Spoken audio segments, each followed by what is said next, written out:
Hi, I'm Elizabeth from Sacred Earth in Pringle Bay, and I wanted to share some perspectives with you on water and also in connection with the 3-day challenge on changing your awareness around the spiritual nature of water.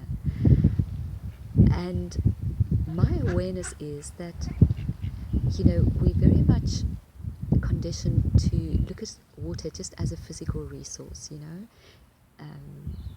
It's great that we regard it as valuable mostly, but there's still a limitation in that, in the sense that we don't really truly see it for what it is.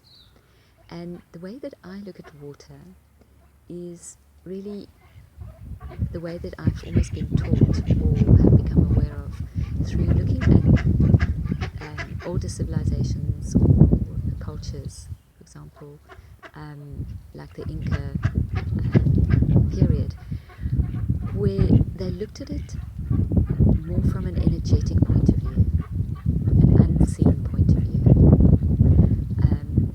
So some of you may be aware that, the body has an energy field around it, which we call the aura.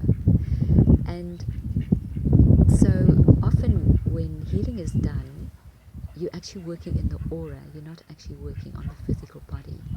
So if you work in the aura, it's much easier because, it's not solid yet. It's like the aura, the energy slows down and starts to become solid as the body. So what if you could actually look at water, as a subtle energy, not just that physical force that you see with your eyes.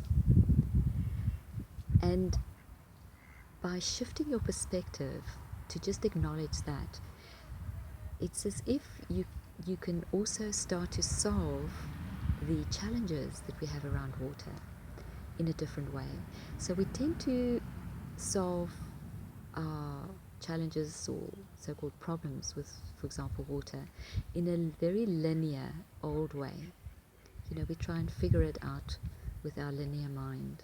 So, there are all these so-called solutions, but they all seem so very cumbersome, difficult, sometimes even impossible.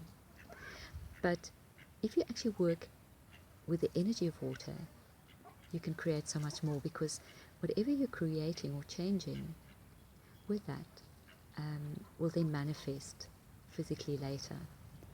And you can literally almost create so-called miracles. So I would invite you to think about this. Say, for example, where there's a drought, instead of only focusing on the physical water, maybe imagine connecting with the unseen energy or force of that water, and imagining that to become extremely abundant and flowing and vibrant. And just hold that. It's like a vision in your mind, an awareness, a possibility, a choice that you're making. And just by doing that, truly so much can change and does change. Even though you feel that, that was just my so-called imagination or something, you're not. It's an energetic creation, and you've made a difference. You can truly change things.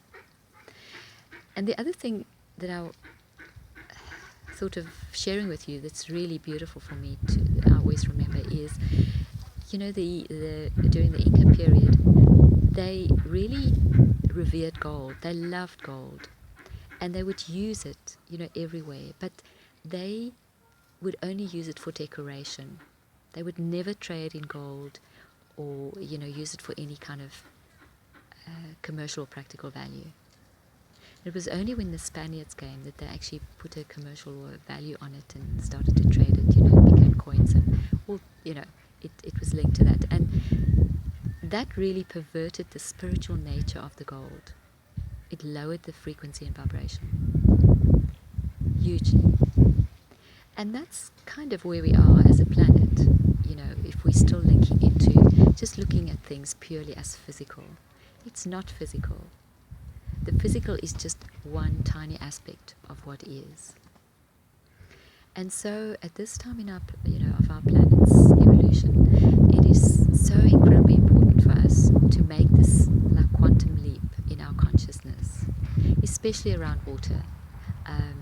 Water is life. Water is so incredibly important for always, but is for our future now at this time. So, wow, what can we create together? And how grateful is this force and the spiritual energies of water for us as humans to acknowledge that and to make that quantum leap now.